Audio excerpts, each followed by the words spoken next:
La scène s'ouvre sur un jeune homme nommé Bakri Wan appelant sa mère et criant de choc, se demandant ce qui s'est passé. Son père le confronte froidement, lui ordonnant de ne pas faire d'histoire et de partir immédiatement. Il donne ensuite l'ordre de garder l'affaire strictement confidentielle et de ne laisser filtrer aucune information. Il annonce que la famille Bekri ne cherchera pas à se venger de ce qui s'est passé. Il explique qu'il prend cette décision pour le bien de la famille et le bien commun et avertit spécifiquement son fils de ne pas agir seul pour se venger. Bekri Wan montre un choc et une douleur extrême. Ils fond alors en larmes devant son père, lui demandant comment il peut prétendre être un homme alors qu'il refuse même de réagir au meurtre de sa femme, et encore moins de se venger d'elle. Il le traite d'inhumain. Il déclare qu'il va partir, affirmant qu'il n'a plus aucun lien avec la famille Bekri. Alors qu'il s'enfuit, il réalise qu'il n'a pas assez de force pour se venger dans son état actuel, alors il jure de rechercher une puissance immense que personne ne pourra ignorer. Il décide de créer une nouvelle secte, de rassembler ses hommes et d'étendre son influence.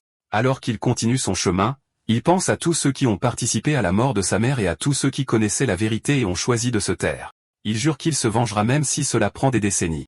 12 ans plus tard, la scène se déplace vers un lieu englouti par les flammes où un homme crie à l'aide, admettant qu'il a eu tort, et suppliant d'informer l'Alliance Murom. Cet homme supplie un Bekri Wan, maintenant adulte, lui offrant tout ce qu'il veut. Au milieu des décombres et des cadavres, il insiste sur le fait que son offre est bonne, ce à quoi Bekri Wan répond calmement qu'il y a une chose qu'il veut en ce moment. L'homme demande avec empressement ce qu'il veut. Il lui dit avec un sourire qu'il veut sa vie.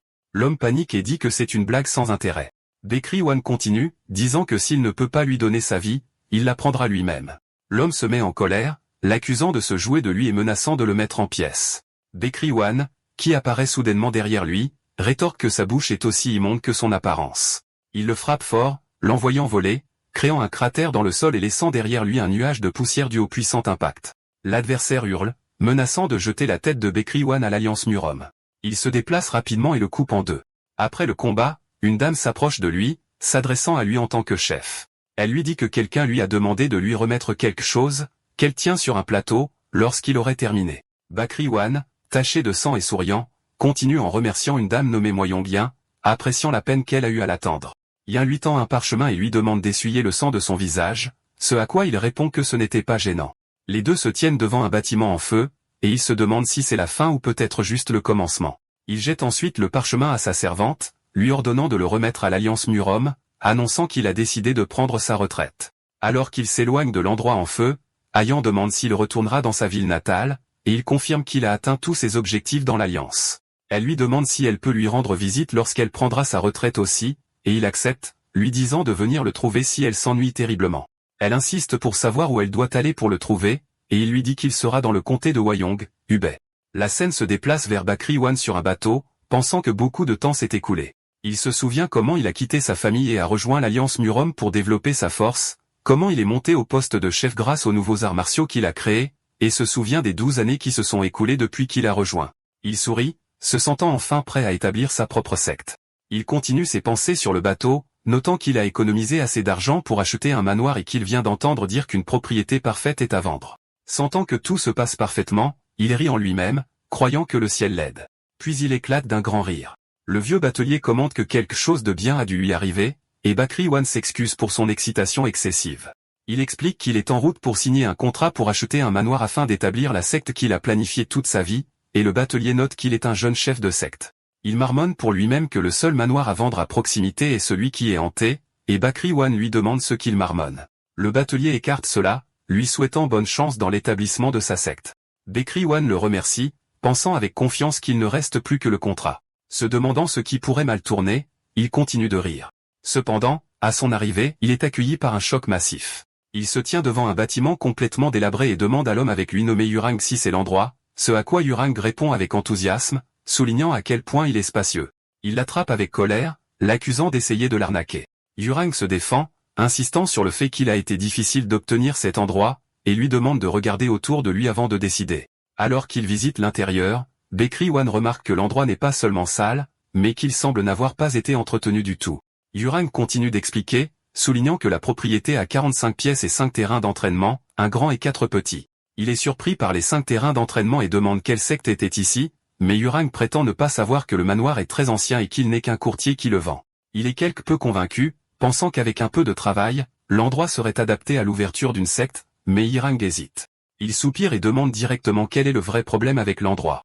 Yirang admet que ce n'est rien de grave, sauf que tous ceux qui ont précédemment acheté le manoir sont morts, ce qui choque Baekrywan. Il confirme qu'ils sont tous morts d'une crise cardiaque sans aucune blessure externe. Yaron poursuit son explication, révélant que tous les acheteurs précédents sont morts la première nuit immédiatement après avoir acheté le manoir, c'est pourquoi l'endroit est réputé être hanté. Il ajoute qu'ils ont essayé d'embaucher des gardes et des maîtres taoïstes, mais en vain.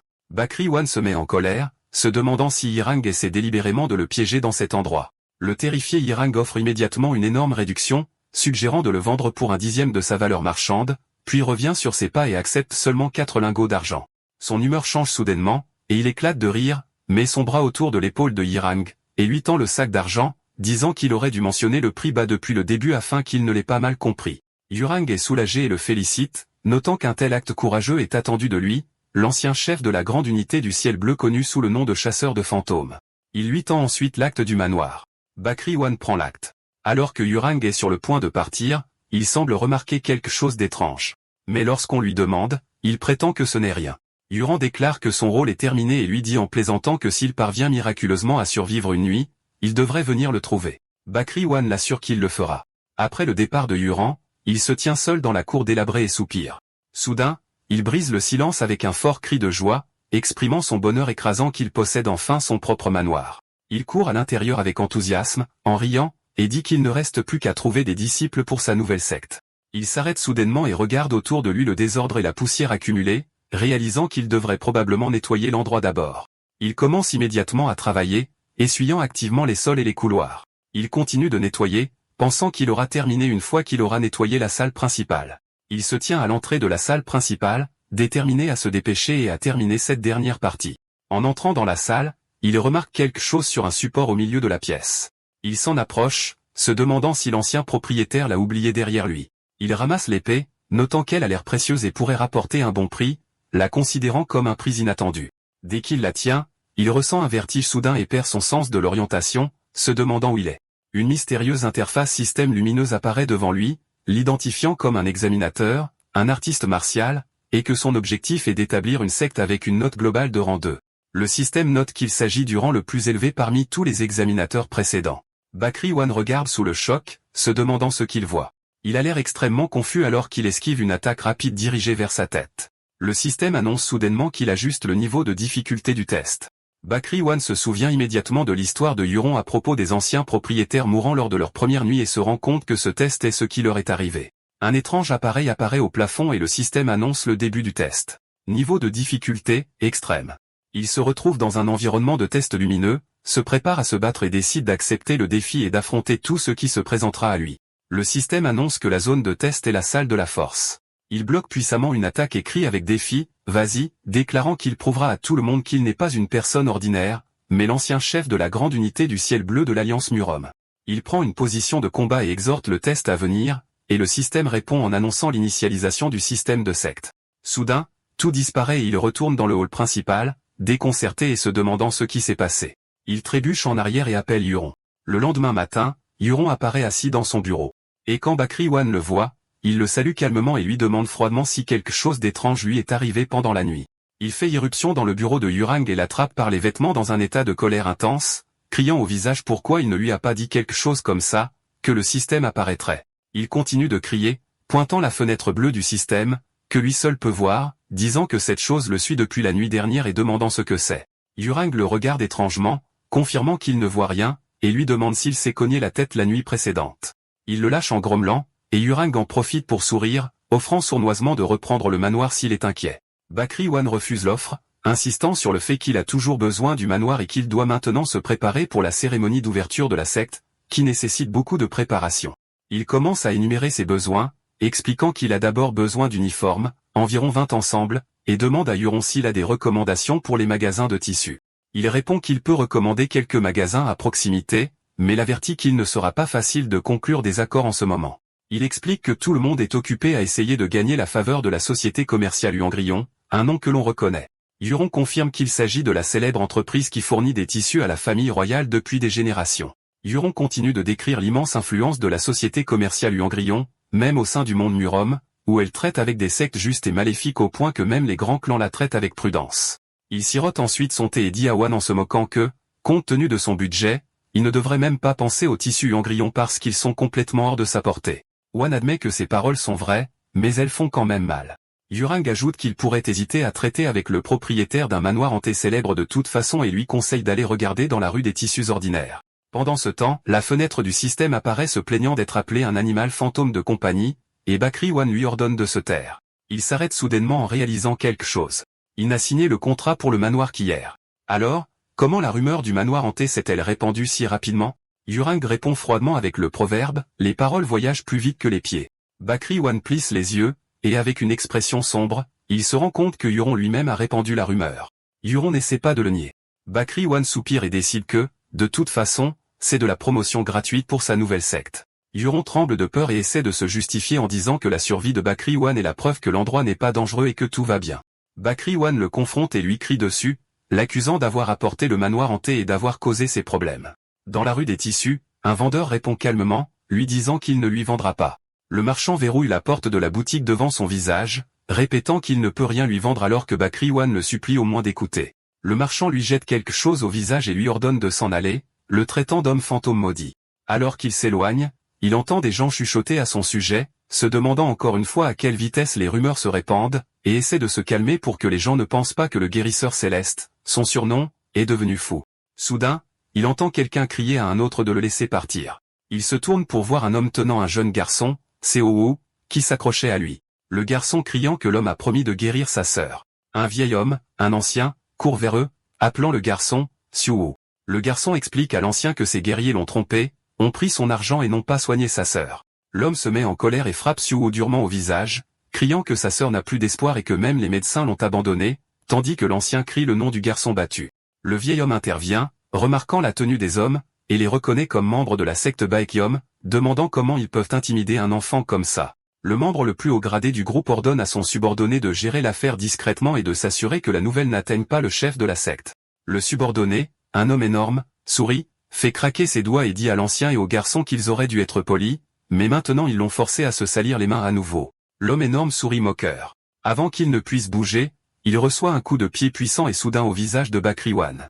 L'homme tombe au sol inconscient, et le membre le plus haut gradé de la secte Bekrim est stupéfait, criant et exigeant de connaître l'identité de l'agresseur.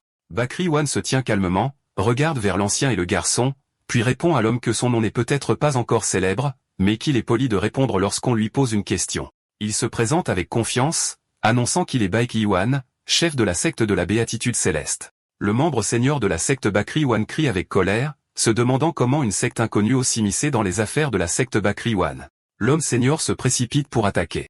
Bakri Wan contre-attaque avec une attaque rapide et puissante, visant sa main. Il se tient au-dessus de ses adversaires tombés, commentant froidement que juger les gens en fonction du nom de leur secte n'est pas une bonne habitude. Il ajoute qu'il est particulièrement mauvais de le faire lorsqu'ils ne connaissent même pas les compétences de leur adversaire. Un autre homme se met en colère et lance une attaque, criant des menaces et demandant si Bakri Wan ose s'opposer à la secte Bekhem et lui demande s'il réalise même ce que cela signifie. Bakri Wan esquive habilement l'attaque et lui assène un contre-coup de poing au visage, répondant simplement qu'il n'en a aucune idée. Après l'avoir assommé, le chef d'escouade semble réaliser quelque chose, marmonnant et se demandant si l'ancien grand maître du ciel bleu de l'Alliance Murom est celui qui a acheté le manoir hanté. Bakri Wan met sa main sur son visage avec agacement alors que l'homme stupéfait lui demande si c'est bien lui. Il grommelle intérieurement, se demandant jusqu'où cette stupide rumeur s'est répandue. Il se plaint qu'à cause de cette rumeur, il n'a même pas pu se procurer un uniforme, le décrivant comme ennuyeux. Il se tourne ensuite vers le membre Bekam exigeant qu'il arrête de bavarder dans son dos et l'affronte plutôt dans un combat.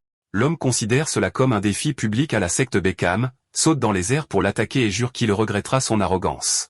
Un combat acharné éclate entre les deux, le sol se brisant sous la force de leur affrontement. Bakri Wan esquive les attaques rapides de son adversaire. Une autre personne essaie de se faufiler sur lui par derrière. Bakri Wan bloque leur frappe avant de porter les coups de grâce. Les membres de la secte Baekhyom tombent au sol, vaincus. Alors que l'homme gît sur le sol sous le choc, Bakri Wan lui dit que s'il voulait un défi, il en a eu un. Il saisit la grande épée qu'il a trouvée dans le manoir, ses yeux brillants, et invite l'homme à venir le trouver à la secte de la béatitude céleste à tout moment s'il veut se battre. Il lui suggère de partir tranquillement à moins qu'il ne veuille voir quelque chose de pire. Les membres de la secte Baekhyam s'enfuient, jurant vengeance. Bakri Wan se tourne vers l'ancien et le garçon, Seo, et leur demande s'ils vont bien, et le garçon l'appelle guerrier. Seo se lève avec enthousiasme, rappelant à Bakri Wan qu'il cherche un uniforme et annonce que sa sœur est très douée pour faire des vêtements. Il s'incline soudainement profondément devant lui, le suppliant de sauver sa sœur. Bakri One est gêné et lui dit qu'il a besoin d'un médecin pour ça tandis que la fenêtre bleue du système apparaît à côté de lui. La fenêtre annonce la découverte d'une nouvelle opportunité commerciale et que la note de la cible est de rang 3, tandis que le garçon sourit avec espoir. Son expression change immédiatement, et il sourit en pensant que le rang 3 semble prometteur et demande au garçon de lui en dire plus à ce sujet. Seo commence à expliquer en marchant, déclarant que leurs parents sont décédés l'année dernière, ne laissant que lui et sa sœur. Il continue en disant que sa sœur est douée pour l'artisanat, donc ils ont pu s'en sortir. Mais elle est récemment tombée malade d'une maladie qui lui gèle les membres. Bakri One réfléchit à cette étrange maladie. Il demande à l'aîné quelle est sa relation avec eux. L'aîné explique qu'il tient un petit magasin de tissus dans le village voisin et qu'il avait l'habitude de donner du travail à la sœur du garçon, mais il s'est inquiété quand il a perdu contact avec elle. Seo conduit Bakri One et l'aîné chez lui, annonçant leur arrivée. Ils entrent dans une cabane délabrée, ce qui fait secrètement espérer à One que l'endroit ne s'effondrera pas sur eux. Seo se précipite à l'intérieur en appelant sa sœur, lui disant avec enthousiasme qu'il a amené un guerrier tueur de fantômes pour la sauver. On essaie de corriger cette description exagérée, mais il s'arrête soudainement quand il voit le spectacle choquant de mains tendant vers un feu flamboyant sans être blessé. Une fille apparaît assise calmement devant le feu et demande aux nouveaux venus qui ils sont. Il remarque avec étonnement que la fille, Soa, place ses membres directement dans le feu sans être blessée et réalise que son état est bien pire qu'il ne l'avait imaginé. Le système l'informe que le feu et l'énergie froide dans ses membres s'équilibrent. On suppose que cela pourrait être un effet secondaire d'avoir une énergie interne basée sur le yin. Il s'avance, se présente et lui dit qu'il est ici à la demande de son frère pour la sauver. Il lui demande si le feu ne fait pas mal, et Soa confirme que non, expliquant que si elle ne fait pas ça, ses membres auront de graves gelures. L'aîné exprime son inquiétude et lui demande pourquoi elle a coupé le contact avec eux, et elle s'excuse, soulignant que son corps est entré dans cet étrange état. Bakri One demande la permission de vérifier son pouls un instant pour confirmer ses soupçons. Elle accepte et lui demande de se dépêcher. Pendant la vérification, le système l'avertit qu'il absorbe un excès d'énergie yin et que cette situation est dangereuse. Il lui ordonne de se taire, ce qui déconcerte Soa qui ne voit rien. Le système confirme qu'un excès d'énergie yin a envahi son corps.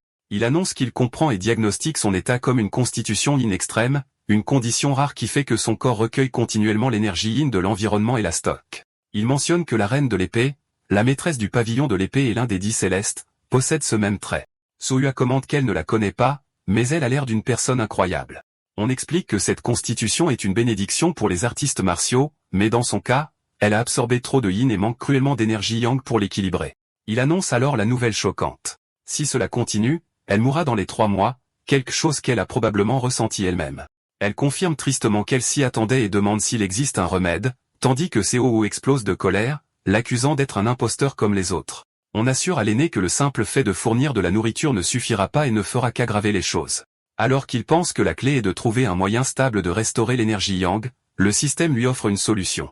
Terminer la quête d'essence pour obtenir de l'essence qui peut être utilisée pour augmenter le taux de récupération des membres de la secte. La fenêtre explique que la guérison mineure, qui coûte 50 essences, augmente la récupération de la santé et de l'énergie interne. Ensuite, une nouvelle quête de défi apparaît. Sécuriser le premier disciple avec une récompense de 50 essences. On réalise l'opportunité qui s'offre à lui où il peut guérir Soa et gagner un disciple en même temps, faisant d'une pierre 2 coups. Il se tourne vers eux avec enthousiasme et annonce qu'il a peut-être trouvé un moyen. Il s'adresse ensuite directement à Soa et lui propose de devenir son disciple dans la secte du bonheur céleste. Soa montre son choc face à l'offre soudaine et lui demande ce qu'il entend en lui demandant de devenir son disciple. Il lui demande simplement de lui faire confiance cette fois. Elle exprime son hésitation, expliquant qu'elle n'a jamais appris les arts martiaux auparavant et que la demande est soudaine. Elle se souvient de la façon dont les artistes martiaux parlent de droiture et d'honneur, mais elle croit vraiment qu'ils ne se soucient que de leurs propres intérêts. Elle se souvient de la façon dont ils font semblant d'aider, mais à la fin, ils ne pensent qu'à eux-mêmes et de la façon dont ses parents sont morts pris dans l'une de leurs batailles. Elle craint que cet homme ne soit comme eux, faisant semblant de l'aider puis l'abandonnant, et elle se demande pourquoi il veut qu'elle devienne l'un des artistes martiaux qu'elle méprise. Elle remarque soudainement la main de Bakri One, qui a été gelée à cause du contact avec son énergie yin lorsqu'il a vérifié son pouls. Il tend la main vers elle, souriant, et lui dit que ce n'est pas un problème pour lui tant que c'est le moyen de la guérir. Elle est stupéfaite par sa réaction et se demande si cet homme est différent des autres. Elle soupire, décidant qu'elle n'a pas d'autre choix, et que si c'est le moyen de guérir son corps, elle lui fera confiance une dernière fois et accepte sa demande. Au moment où Soa accepte, le système, que seul on peut voir, annonce l'achèvement de la quête de défi, sécuriser le premier disciple, et qu'il a gagné 50 essences. Il détecte également les gelures sur sa main. Immédiatement, il utilise l'essence pour activer la guérison mineure. Soa est enveloppée d'un halo de lumière et se sent surprise et chaleureuse se répandant dans ses mains. On sourit, réalisant que le système fonctionne. Alors que le système annonce l'adaptation de la guérison et la concentration de l'énergie, son flux d'énergie interne augmente. Il ressent également l'effet de guérison, remarquant que sa propre énergie yang, qui a été endommagée par le froid, commence à revenir. Le système confirme que l'énergie yang des membres de la secte, Wan, se rétablit. Soa regarde ses membres avec incrédulité, annonçant que ses mains et ses pieds sont complètement guéris. Seo se précipite pour étreindre sa sœur, tandis que le vieil aîné demande à Bakri Wan avec étonnement s'il a utilisé la guérison par l'énergie interne, à laquelle il donne une réponse vague que c'était quelque chose comme ça. Soudain, l'aîné laisse échapper un grand rire. Il parle, exprimant sa grande admiration et dit que ce qu'il a vu était une scène magnifique et que Ruan est exactement le genre d'homme qu'il aime, ajoutant qu'il comprend maintenant pourquoi le chef de l'Alliance Murom l'apprécie tant. Ruan est surpris, se demandant comment cet aîné connaît le chef de l'Alliance. L'aîné réalise qu'il a oublié de se présenter correctement et révèle sa véritable identité. Il est Shaongam Yong, le maître de la société de commerce Huangrillon, et également connu sous le nom de maître Huangrillon.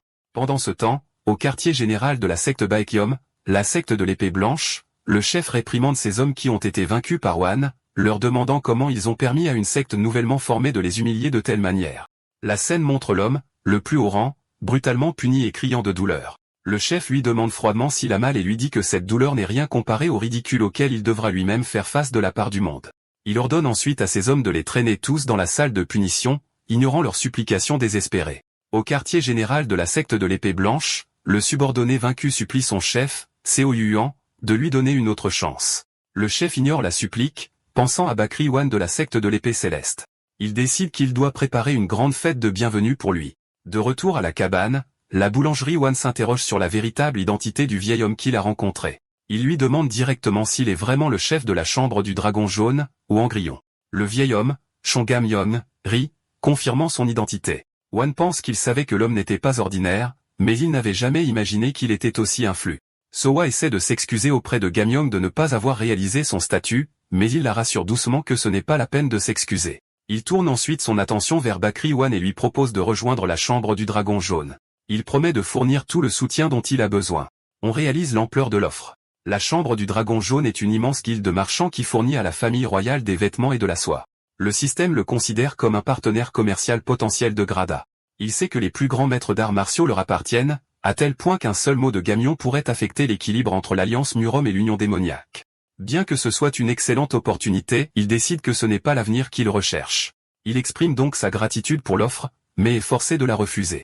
Il explique avec un sourire qu'il vient d'accepter son premier disciple. Gamyong fronce les sourcils, se demandant comment il ose refuser son offre alors qu'il est à la tête de la chambre du dragon jaune. On confirme son refus, mais fait une contre-offre, Gamyong lui donne une chance de commercer avec la chambre. En retour, il promet qu'il donnera à la chambre du dragon jaune la renommée qu'elle mérite.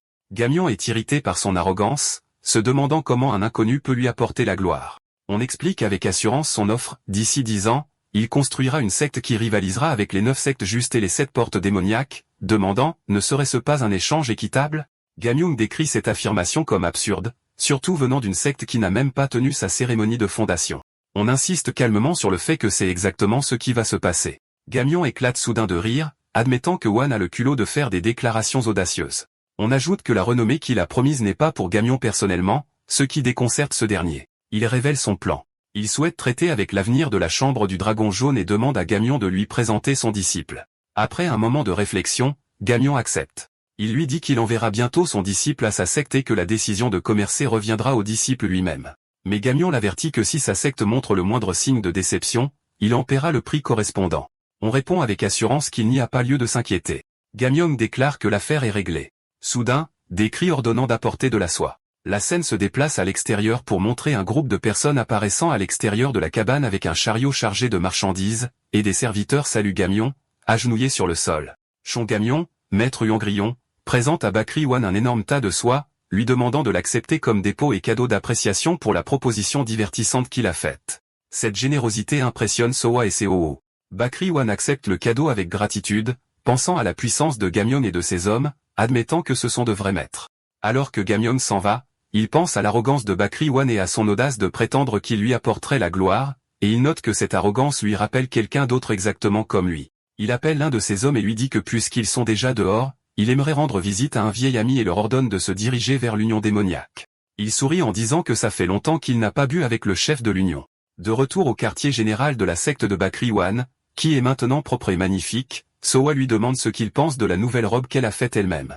Il répond avec enthousiasme qu'il adore la robe et qu'elle est parfaite. Il apparaît portant une magnifique robe, et le système affiche un message indiquant qu'il s'agit d'une robe de soie céleste qui a augmenté sa dignité et son charme. Soa exprime sa joie qu'il aime la robe et s'excuse, disant que c'est sa première fois qu'elle travaille avec une soie aussi fine. On commente à quel point il se sent à l'aise en bougeant dans la nouvelle robe, tandis que Seo les regarde avec admiration. Soudain, une fenêtre système apparaît devant lui, annonçant qu'il a créé un vêtement d'une qualité exceptionnelle et lui demandant de choisir sa récompense. Il voit une fenêtre de récompense offrant, technique de guérison avancée, élixir de talent supérieur, ou débloquer un trait unique. Tout en pensant que la technique et l'élixir semblent excellents, il décide de choisir d'abord de débloquer un trait unique. Le système annonce qu'il peut maintenant débloquer les traits de son disciple. Une fenêtre apparaît affichant les informations de Sohua, 17 ans, la décrivant comme étant né avec un corps yin extrême et ayant un potentiel exceptionnel en tant qu'artiste martial, mais manquant d'endurance en raison de l'inactivité. Le système affiche les traits disponibles, la diligence, les difficultés et la responsabilité. Cependant, un avertissement apparaît indiquant que l'énergie interne du disciple est insuffisante et que le déverrouillage des traits n'est actuellement pas disponible. On se demande avec colère pourquoi il ne peut en choisir aucun. Le système explique que le disciple doit grandir et monter de niveau avant que les traits puissent être déverrouillés. On décrit cela comme injuste. Il décide qu'il n'a pas d'autre choix que d'aider Sohua à grandir afin qu'il puisse déverrouiller ses traits. Il se tourne vers elle et annonce qu'il est temps de commencer un entraînement approprié. Sohua se sent nerveuse, se demandant si elle sera bonne en arts martiaux et craint de faire des erreurs. Elle se souvient de ce qu'il lui a dit plus tôt quand il a dit que tout irait bien et qu'il pouvait la réparer et l'aider à changer. Elle rassemble son courage, décide de lui faire confiance et lui demande avec impatience quelle est la première technique qu'elle va apprendre. Il lui dit que son premier entraînement est la position du cheval, également connue sous le nom de position du cavalier. Elle est visiblement déçue car elle s'attendait à quelque chose de plus impressionnant. Il lui explique que c'est le meilleur exercice de base pour renforcer son endurance faible et lui dit de se concentrer sur le renforcement de son corps pour l'instant. Elle lui demande combien de temps elle doit maintenir la position. Il sourit et lui dit que l'objectif est d'environ 1 heure, puis lui crie de commencer. Elle a l'air déterminée mais hésitante. Elle exprime ses doutes, disant qu'elle n'a jamais rien fait de tel auparavant et se demande si elle peut vraiment apprendre les arts martiaux. Il la rassure, lui rappelant qu'elle a un corps yin extrême. Il explique que son corps recueille naturellement de l'énergie interne, et bien que ce soit de l'énergie yin, elle se stabilisera une fois qu'elle aura formé un noyau pour elle. Il pense à lui-même avec bonheur qu'elle est un talent céleste qu'il ne peut jamais laisser partir. Yiran arrive en courant vers lui dans un état de panique et lui tend une lettre scellée, lui disant qu'elle vient de la secte de l'épée blanche.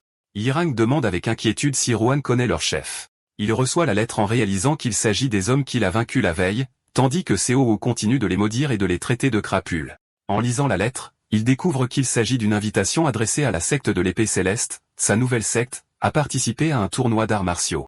Yaran explique que la secte de l'épée blanche est la force dominante dans la région, et leur chef est célèbre pour son mauvais caractère et sa réputation de démantèlement des sectes faibles sous le couvert de duels amicaux. Il trouve étrange qu'un chef de cette stature cible une secte déshonorante comme la leur. On est agacé par cette insulte et demande s'il a l'intention d'insulter sa secte, et Yiran fait rapidement marche arrière, insistant sur le fait qu'il s'agissait d'un malentendu. Bakri One sourit, comprenant que le but du chef est d'humilier une secte montante et trouve cela amusant. Il déclare que c'est une occasion parfaite de faire connaître le nom de sa secte. Son disciple Soa exprime son inquiétude, soulignant qu'il n'y a que 2 et qu'elle pourrait le retenir. Il la surprend en lui disant que c'est elle qui participera au tournoi et toute seule. Après avoir traité les mots, elle hurle de terreur qu'elle se battra seule. Plus tard dans la nuit, Soa est allongée épuisée sur le sol se plaignant que son endurance a diminué et se demandant pourquoi elle est forcée de pratiquer excessivement la position du cheval. Elle n'a pas pratiqué avec une épée de toute la journée et n'a appris que les mouvements de coupe de base que font les enfants. Son anxiété grandit car le tournoi a lieu dans moins de 2 semaines. Elle se demande sérieusement à quoi pense son chef de secte. Elle se souvient de la façon dont il l'a rassurée avec un sourire et lui a dit de ne pas s'inquiéter, alors elle décide de se lever immédiatement pour aller le lui demander. Elle le trouve réveillé dans sa chambre, en train de coudre un vêtement et de marmonner que c'est plus dur qu'il ne le pensait. Elle remarque qu'il se parle encore à lui-même. Au même moment, le système l'alerte que le saignement de la 23e blessure qu'il s'est infligée a commencé, et il lui dit avec colère de se taire. Elle se tient devant la porte et le regarde. Il se dit qu'il s'attend à ce que Soa commence bientôt à douter de l'entraînement de la posture du cheval et qu'il doit se dépêcher de terminer ses robes d'entraînement avant qu'elle ne vienne le voir. Il lève la robe terminée en espérant qu'elle l'aimera. Elle est émue par ce qu'il fait pour elle et retourne silencieusement dans sa chambre. Soudain, le système annonce que le trait de responsabilité de Sohua est sur le point d'éclore. Il est surpris par la notification soudaine. Le jour du tournoi organisé par la secte de l'épée blanche arrive. À la table d'inscription, Certains officiels grommellent, se demandant pourquoi le match amical est soudainement devenu un tournoi, et l'un d'eux souligne que la rumeur selon laquelle leurs hommes ont été vaincus par la secte de la Joie Céleste s'est déjà répandue. Ils ont réalisé que le chef prévoit d'utiliser le tournoi pour en faire un exemple devant les autres sectes et pour montrer les conséquences de la contestation de la secte de l'épée blanche. L'un des officiels sourit d'un air moqueur en disant que ces étrangers ont choisi le mauvais combat, puis lève les yeux avec surprise. Il voit Bakri Wan et Sowa debout devant lui. Elle lui demande calmement où signer. L'officiel stupéfait lui répond. Alors qu'elle signe, il la regarde et se dit, se demandant si cette secte recrute ses membres en fonction de leur apparence, commentant qu'elle est si mignonne. L'officiel au bureau d'enregistrement fait un commentaire sarcastique sur ses vêtements, ce qui met Rohan en colère. Plus tard, au quartier général de la secte, Bakri Rohan demande à son disciple son opinion sur la nouvelle robe. Et bien qu'il admette que sa couture n'est pas parfaite, elle exprime son immense bonheur avec elle. Dans l'arène du tournoi, le chef de la secte de l'épée blanche, Seo Yuan, annonce le début du tournoi de duel à l'épée blanche, expliquant que son but est de favoriser l'amitié entre les sectes justes. Il ajoute que c'est aussi un événement pour les nouveaux bourgeons qui mèneront l'avenir, c'est pourquoi il a révélé un petit cadeau. Le cadeau est ouvert pour être une pilule de moindre clarté, ce qui étonne les participants. Le système explique qu'il s'agit d'un élixir rare raffiné par le peuple Jianu de Wudang, et que sa prise renforce le QI et le sang et aide à établir le centre d'énergie. Seo Yuan annonce ensuite que le vainqueur du tournoi recevra cette pilule, ce qui excite la foule qui loue sa générosité. Alors qu'un assistant informe le chef que le tirage au sort est prêt, ce dernier sourit sournoisement, pensant en lui-même et traitant les participants d'idiots et insistant sur le fait qu'il fera en sorte qu'ils n'osent plus jamais défier sa secte. Il jure de leur montrer la vaste différence de puissance. Les événements se déplacent vers la zone 3 du tournoi, le tour préliminaire, où Sowa se tient nerveusement, se demandant si elle peut bien performer. Bakri Wan la rassure, lui demandant de se souvenir de son entraînement, ce à quoi elle répond avec inquiétude que tout ce qu'elle a fait, c'est la posture du cheval. Il lui dit de lui faire confiance parce que c'est lui qui l'a entraînée. Il l'assure qu'elle est devenue beaucoup plus forte qu'elle ne l'était. Elle décide d'essayer, bien qu'elle ne soit pas entièrement convaincue. Le tour préliminaire dans la zone 3 commence. Elle se présente comme Sowa de la secte de la Joie Céleste, et son adversaire se présente comme Chonsam, un disciple de 3e génération de la secte de la Lune Bleue. Il se moque d'elle, notant qu'elle manque non seulement d'expérience, mais qu'elle a aussi l'air de n'avoir jamais tenu une épée auparavant. Elle admet nerveusement qu'elle ne s'entraîne que depuis un mois. L'adversaire devient plus sarcastique et jure de lui donner une leçon et donne au référé le signal de commencer. Il reste fermement sur ses positions, lui disant d'attaquer de toutes ses forces. Mais en un seul instant, elle s'approche de lui et lui assène un coup de poing qu'il envoie au sol au milieu de l'étonnement du public. Et les arbitres qui n'arrivent pas à croire que le match s'est décidé d'un seul coup, Bakri Wan sourit, lui rappelant qu'il lui a demandé de lui faire confiance. L'arbitre stupéfait annonce la victoire de Sowa de la secte de la Joie Céleste. Bakri Wan réfléchit à sa stratégie, s'expliquant qu'au cours des 2 dernières semaines, il lui a enseigné l'état d'esprit d'un artiste martial. Il explique que frapper un adversaire avec toute sa force est difficile pour les débutants qui ont peur de blesser leurs adversaires. Il conclut sa pensée que Sowa, contrairement à eux, peut utiliser toute sa puissance. Elle court avec enthousiasme vers son chef, annonçant qu'elle a gagné. Il la regarde, se disant qu'elle devrait passer les tours principaux sans problème. Il décide qu'il n'a plus besoin de s'inquiéter pour elle et qu'il devrait maintenant se promener pour voir s'il y a d'autres participants intéressants. L'arbitre annonce le prochain match pour Jin Guang de la secte de l'épée blanche, ce qui attire son attention. Il regarde Jin Guang vaincre rapidement son adversaire qui le supplie d'attendre. L'adversaire vaincu admet sa défaite. Mais ignorant la reddition, Jin Guang lève son épée avec une aura rouge féroce. Il assène un coup brutal à son adversaire à terre qui lui crie d'arrêter. L'arbitre intervient, criant que le match est déjà terminé. Jin Guang est déclaré vainqueur. Il regarde la scène avec dégoût, notant que Jin Guang est une personne méprisable qui recourt à des sales tours même contre un adversaire qu'il surpasse clairement. Soyua court joyeusement vers lui disant qu'elle a atteint les tours principaux. Elle lui dit avec excitation qu'elle a utilisé toute sa force et qu'elle a gagné facilement comme il lui avait dit. Soudain, elle ressent une intention de tuer forte et inconfortable et réalise qu'elle vient de la personne que l'on regarde, Jin Guang. Il lui dit que si les choses continuent ainsi, elle l'affrontera probablement lors des tours principaux. Quelqu'un les interrompt, les félicitant pour leur progrès, et révèle son identité comme Seo Yuan, le chef de la secte de l'épée blanche, ce qui choque Soyua.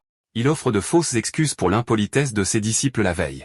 Il répond froidement que cela ne le dérange pas, mais ajoute sarcastiquement qu'il semble que les disciples du chef ont besoin de plus d'entraînement. Le chef ignore l'insulte et loue Soyua, considérant qu'une jeune fille atteignant les tours principaux est merveilleux. Mais il ajoute qu'il est dommage que son prochain adversaire soit Ogium et que c'est aussi loin qu'elle ira. Il lui offre ensuite de rejoindre sa secte en soulignant son talent spécial. Il répond d'un ton moqueur, remerciant le chef pour ses aimables paroles sur ses peintures, c'est-à-dire son disciple. Il ajoute que les disciples de la secte de l'épée blanche semblent quelque peu utiles. Le mot quelque peu met en colère le chef qui appelle immédiatement l'un de ses disciples, Wang Bal. Il lui ordonne d'escorter Wan et Sohua dans leur chambre et leur souhaite de profiter du reste de l'événement. Wan répond qu'ils en profiteront s'ils le peuvent. Alors qu'ils marchent, Wang Bal se présente comme le premier disciple de l'épée de la secte de l'épée blanche. Le système note que lui, âgé de 21 ans, a une carrure musculaire exceptionnelle et un talent pour comprendre et maîtriser rapidement de nouveaux mouvements. Il les guide vers l'endroit où ils séjourneront. Soudain, on commence à sentir les muscles de l'épaule et du bras de Wang Bal. Il sourit et le félicite pour sa grande taille et sa carrure, ce qui fait rougir le visage de Wang Bal qui le remercie maladroitement. Il ouvre rapidement la porte de la chambre d'amis et leur demande de se reposer, puis s'en va. Sohua le remercie, puis se tourne vers Rohan pour lui demander son opinion sur son prochain adversaire, mais il lui demande plutôt son opinion. Il continue de lui parler, lui disant avec un sourire qu'il considère ce compagnon, Wang Bal, comme un frère cadet pour elle, ce qui la choque grandement avec cette déclaration soudaine. La scène revient sur le passé où le chef de la secte de l'épée blanche, Seo Yuan, interroge un jeune homme en lui demandant son nom, et le jeune homme confirme que son nom est Wang Bal. Le chef est impressionné par son physique fort et ses excellents muscles pour son âge et lui dit qu'il a du talent et qu'il deviendra un disciple de la secte de l'épée blanche. Wang Bal le remercie avec beaucoup d'enthousiasme.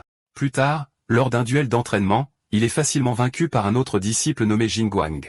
Un spectateur commente à quel point c'est incroyable que Jingguang ait vaincu un disciple de 3 ans son aîné. Wang Bal, allongé sur le sol, essaie d'expliquer à Jingguang que ce n'était qu'un entraînement et qu'il n'y avait pas besoin d'une telle sévérité. Le chef détourne le visage, déclarant qu'il s'était trompé au sujet de Wang Bal. Le jeune homme regarde sous le choc, tandis que le chef déclare qu'il n'était rien d'autre qu'une coquille vide avec une bonne constitution. Il lui ordonne froidement de passer le reste de sa vie à nettoyer après ses jeunes collègues. Le flashback se termine et Wang Bal se réveille brusquement de ce cauchemar. Il est surpris de trouver Jingguang dans sa chambre, qui lui dit qu'il est réveillé. Il explique qu'il est venu s'échauffer avant le tournoi. Wang Bal essaie de s'excuser, prétendant qu'il ne se sent pas bien. Jingguang se moque de son excuse et insiste sur le fait qu'il a besoin de lui maintenant. Il ajoute en se moquant qu'en tant qu'homme dont le seul atout est son physique, il devrait au moins se rendre utile dans des moments comme ceux-ci. Wang Bal accepte à contre-cœur. Il lui dit de se dépêcher. Il fait juste un léger échauffement et s'en va, laissant Wang Bal dans un état de désespoir. De retour à l'arène du tournoi, l'arbitre annonce le début du match de demi-finale. On se souvient que Bakri Wan a expliqué à Sohua que son prochain adversaire est Ojiam et que son style est l'épée fantôme. Il lui explique que ce style est plein de variations et est difficile à prévoir, mais il laisse d'énormes ouvertures s'il n'est pas exécuté avec précision. Quand elle lui demande ce qu'elle devrait faire, il lui suggère d'essayer de ne pas se laisser tromper. Il lui dit qu'elle n'a pas tort, mais pour elle, il existe un moyen beaucoup plus simple et lui demande de faire cela, quelque chose de spécifique qui n'a pas été révélé, et lui garantit la victoire si elle lui fait confiance. Elle accepte avec empressement. Dans le présent, Yuron rejoint Bakri Wan, exprimant son étonnement de voir Sohua atteindre les demi-finales. Il le félicite pour cette réussite en seulement un mois. Wan sourit avec assurance et lui dit qu'il acceptera les félicitations après sa victoire en finale demain, ce qui choque Y-Ran qui lui demande s'il est sérieux. Sur le ring, Ojom s'adresse à Sohua, lui disant qu'il lui reconnaît le mérite d'être arrivé jusqu'ici, mais que sa chance s'arrête ici. Il lui dit avec un sourire arrogant que tout le monde ici s'attend à sa défaite. Elle répond avec un sourire confiant, lui disant qu'il a tort car au moins son chef de secte a dit qu'elle gagnerait. Ogion se moque de sa confiance, disant « tel maître, tel disciple », et les traite tous les deux de fous. L'arbitre annonce le début du duel et Sohua se précipite vers son adversaire, déclarant qu'elle gagnera le match d'aujourd'hui. Le match de demi-finale commence entre Sohua et son adversaire, Ogiom, l'utilisateur de l'épée fantôme. Yirang, le courtier, commente que les bases du disciple du sexe de l'épée blanche semblent être d'un niveau différent. Ogiom lance une attaque trompeuse en utilisant sa technique, se moquant d'elle et lui demandant si elle va abandonner si vite. Elle se souvient des instructions de ses chefs, Bakri Wan, selon lesquelles si elle ne peut pas distinguer une attaque réelle d'une attaque fantôme, elle doit défendre sa ligne centrale. Elle prend une position défensive, mais l'attaque d'OGM parvient à percer sa défense et à la repousser. Il exprime sa surprise qu'elle ait réussi à bloquer le coup, admet qu'il l'a sous-estimé, puis se prépare à attaquer sérieusement en utilisant son énergie. Il déclenche une attaque d'épée fantôme plus complexe, l'attaquant sous plusieurs angles à la fois. La scène revient aux instructions de Bakri Wan à son intention, où il a expliqué que les utilisateurs de l'épée fantôme sont relativement faibles au combat direct et essaient de maintenir leur distance. Il lui a assuré que tant que son arme peut l'atteindre, elle peut gagner. Dans le présent, Ogiom se moque d'elle, et elle répond qu'elle ne fait que commencer. Elle ignore les illusions et se précipite directement vers lui, exécutant la stratégie de son chef. Il continue ses attaques fantômes et se moque de ses mouvements très évidents alors qu'il porte un coup réel. Elle esquive les coups, mais est touchée par une puissante contre-attaque. Bakri Wan regarde sérieusement tandis que Yurang a l'air choqué. Elle tombe au sol et Hoguin déclare sa victoire. Elle s'agenouille sur le sol, haletante d'épuisement. Il lui dit froidement qu'il espérait plus, mais il semble que ce soit tout ce qu'elle a. Elle se relève difficilement et crie que ce n'est pas encore fini. Il se moque d'elle, se demandant ce qu'elle peut faire alors qu'elle peut à peine se tenir debout. Soudain, il est surpris de la voir se précipiter vers lui avec détermination. Il devient nerveux et trouve cela ridicule. Elle déclare que ce seul coup mettra fin à tout. Elle exécute la frappe ultime de base, la deuxième forme, la coupe finale, portant un coup direct et décisif à son adversaire. Bakri Wan sourit, tandis que Yurang crie avec enthousiasme, déclarant sa victoire. L'un des disciples de la secte de l'épée blanche, qui avait été vaincu auparavant, se lève et proteste bruyamment, affirmant qu'elle a fait une erreur et a simulé la défaite pour lancer une attaque surprise. On qualifie cette affirmation d'obstination, mais le disciple crie avec colère, se demandant comment leur disciple pourrait perdre face à une fille comme elle sans tricher. Bakri Wan demande d'une voix froide si la secte de l'épée blanche manque toujours d'étiquette, permettant à un simple disciple de discuter avec le maître d'une autre secte. Le disciple terrifié recule, essayant de s'excuser. Le chef de la secte de l'épée blanche, Seo Yuan, intervient pour présenter des excuses officielles pour l'impolitesse de son disciple, ce que Bakri Yuan accepte. Cependant, le chef laisse entendre son mécontentement, considérant qu'il est regrettable que Yuan ait arbitrairement déclaré la défaite de son disciple. Mais au final, il concède la défaite de sa secte dans ce match. Le résultat est officiellement annoncé comme la victoire de Soa, et la foule bourdonne d'étonnement, se demandant comment une fille qui s'entraîne depuis seulement un mois pourrait vaincre un disciple de la secte de l'épée blanche. Elle salue Ruan avec enthousiasme, criant qu'elle a gagné, et il la félicite tranquillement, mentionnant en plaisantant que Yurang paiera le dîner ce soir.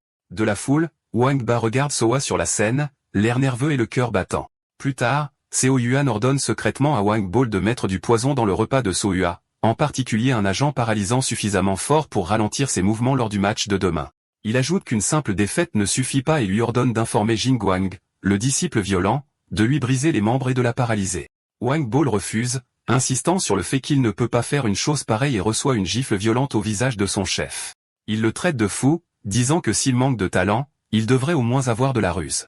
Il le gifle ensuite à nouveau, justifiant que c'est pourquoi ses jeunes collègues le surpassent. À ce moment, Bakri Wan apparaît, commentant en se moquant que le chef de la secte de l'épée blanche est très strict dans la discipline de ses disciples. Le chef et Wang Bal sont surpris par sa présence. Wan sourit et les salue sarcastiquement. Seo Yuan accuse Ruan d'être impoli pour s'immiscer dans les affaires d'un autre sexe. Il ignore l'accusation et dit que, quelles que soient les circonstances, le chef est trop dur avec Wang Bal. Le chef répond qu'il est de son devoir de guider ses disciples et dit à Ruan de se mêler de ses affaires, mais il répond qu'il est ici pour affaire avec lui. Lorsqu'il s'enquiert de ses affaires, Wan exige qu'il remette Wang Bal à la secte de la félicité céleste. Wang Bal est choqué par cette demande soudaine, se pointant du doigt avec incrédulité. Wan explique avec un sourire que, d'après ce qu'il voit, ses méthodes sexuelles conviendraient beaucoup mieux à Wang Bao qu'au sexe de l'épée blanche. Seo Yuan se met en colère, supposant que Wang Bao s'est rapproché de Wan et que c'est pourquoi il a refusé ses ordres précédents d'empoisonner Soa. Wang Bao essaie frénétiquement de le nier. Le chef sourit sournoisement et annonce qu'il accepte l'offre de Ruan, mais il ajoute qu'il serait dommage d'abandonner si facilement un disciple auquel il tient tant et propose un simple pari. Pendant ce temps, Soa ressent un frisson soudain, se demandant où est passé son chef, tandis que ce dernier pense qu'elle est trop talentueuse pour être laissée à pourrir dans une petite secte. Il suggère que la secte gagnante du tournoi prenne un disciple de la secte perdante, ce qui horrifie Wang Bal. Il ajoute qu'il ne fait cette offre que parce que ce serait dommage de perdre Wang Bal, et Ruan accepte immédiatement. Wang Bal tente de convaincre Ruan de reculer, considérant que la blague est allée trop loin. Seo Yuan l'ignore en disant qu'il attend le résultat avec impatience et s'en va en pensant que le seul disciple de Ruan est sur le point de disparaître. Après leur départ, Ruan arrête Wang Bal, choqué, et lui demande pourquoi il pense qu'il l'a choisi. Il lui dit qu'il ne fait pas de promesses en l'air et lui demande d'y réfléchir attentivement. Wang Bal demande paniqué si Dame Soa est au courant de ce pari. Bakri Ruan continue de lui parler, lui disant avec un sourire que Soa serait heureuse d'avoir un disciple junior et que c'est dommage de laisser un talent comme lui pourrir dans la secte de l'épée blanche. Il confirme ensuite joyeusement que tout ce qu'il a à faire maintenant est de gagner le pari. Il se tourne vers Soa et lui dit qu'il ne veut pas lui mettre la pression, mais il lui demande directement si elle peut gagner ce tournoi. Elle répond qu'elle fera de son mieux, bien sûr, mais lui rappelle que c'est lui qui lui a dit que les chances étaient de 50-50. Il le confirme, mais ajoute qu'il sait qu'elle peut le faire. Il lui sourit avec confiance et lui dit qu'il croit en elle. Sa détermination se renforce et elle répond avec enthousiasme qu'elle gagnera.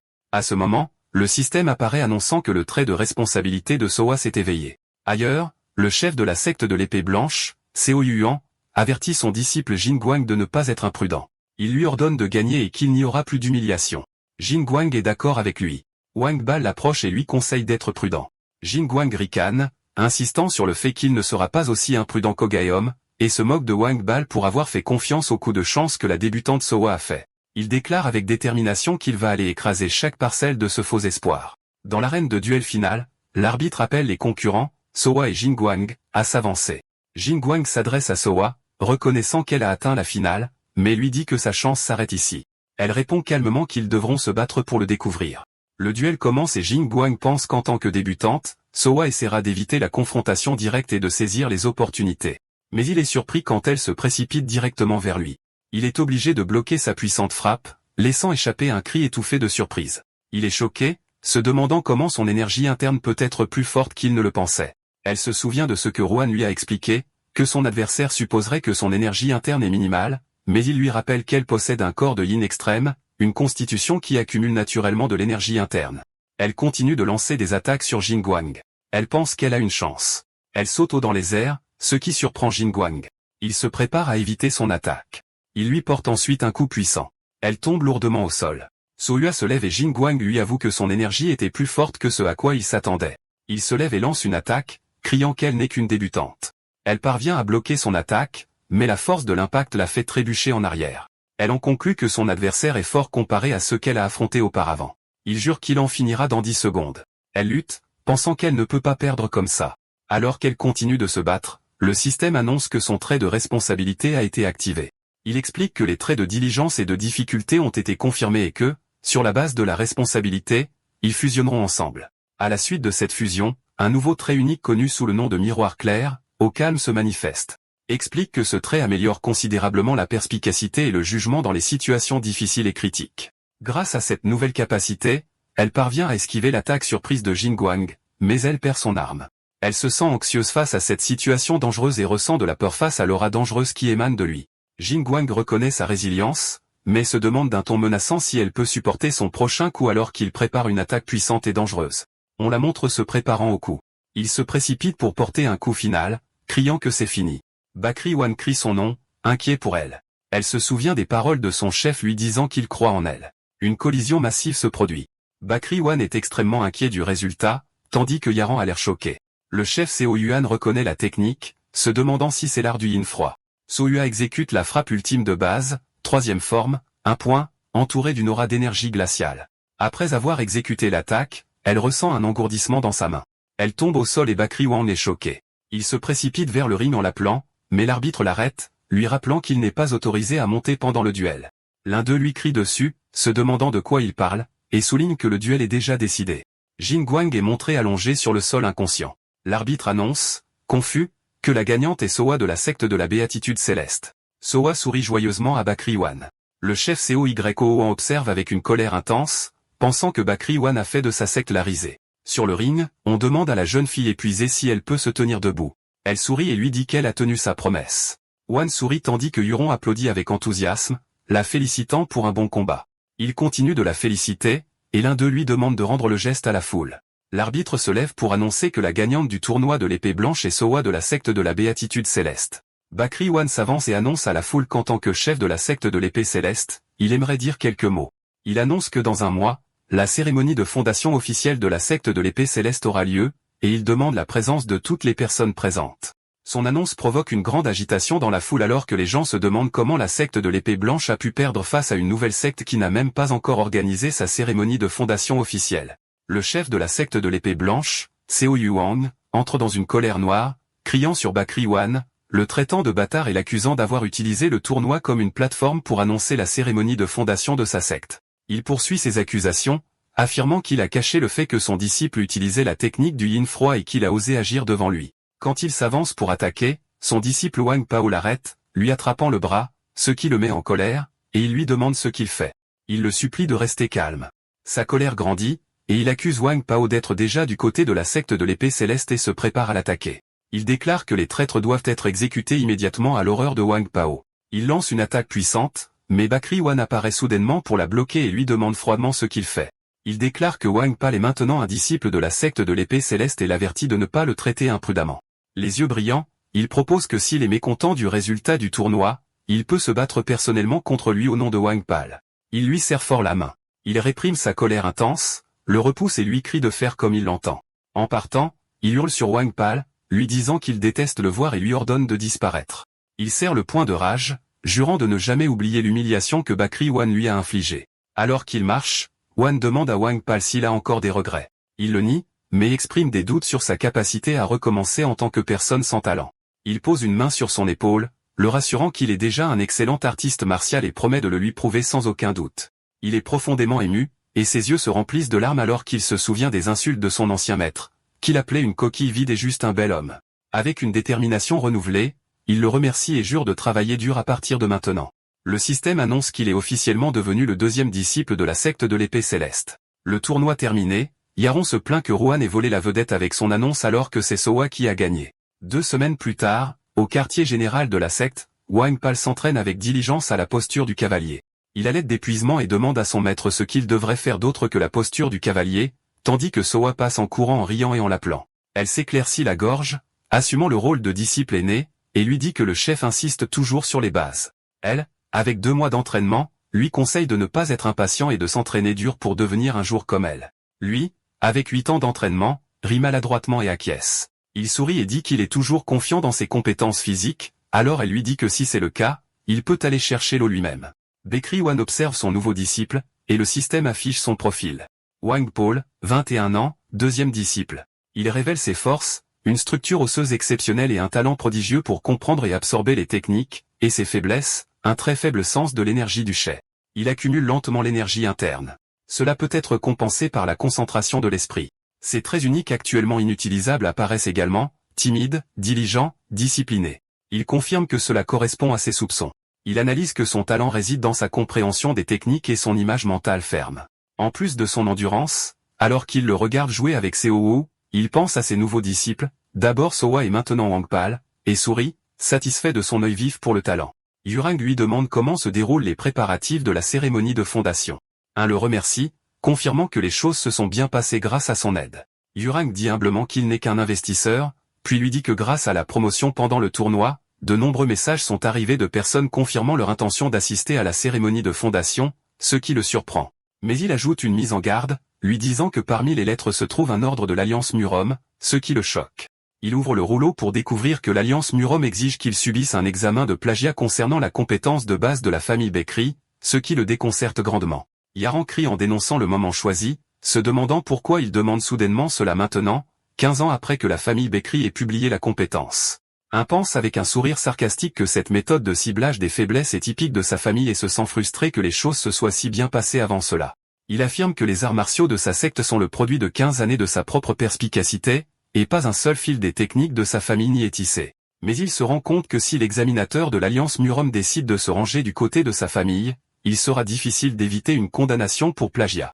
Yirang réalise avec horreur que s'ils échouent à l'examen, ils ne pourront pas transmettre l'art et devront payer une énorme compensation, ce qui le fait crier pour son argent.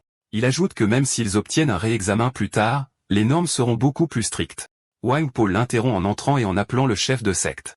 Yuron annonce qu'il doit partir maintenant et sort, laissant Rohan et Wang Pal. Rohan pense qu'ils vont très probablement cibler la cérémonie de fondation. Il décide qu'ils doivent vérifier les différences dans les compétences de base d'autant de sectes et de maisons connues que possible afin qu'ils ne puissent pas trouver d'échappatoire pour les accuser de plagiat, mais il est confronté à un problème quant à la façon d'obtenir ces compétences de base immédiatement. Pendant ce temps, ses 2 disciples, Sowa et Wang Pal, l'appellent avec confusion. Sowa se précipite en hurlant, chef de secte, l'air extrêmement frustré, et il leur demande ce qui se passe. Ils lui disent que des invités sont arrivés, ce qui le surprend. À l'entrée, une femme nommée Cheong se demande si ce patriarche avare a vraiment acheté cette propriété. Son énorme compagnon, Nam Gangwoo, l'avertit de ne rien toucher imprudemment avant qu'il ne la tue. Lorsqu'Wan apparaît, il leur demande leur identité. Nangunwo le salue, l'appelant par son ancien titre, grand patriarche de l'unité du ciel bleu. Les 2 invités sont présentés.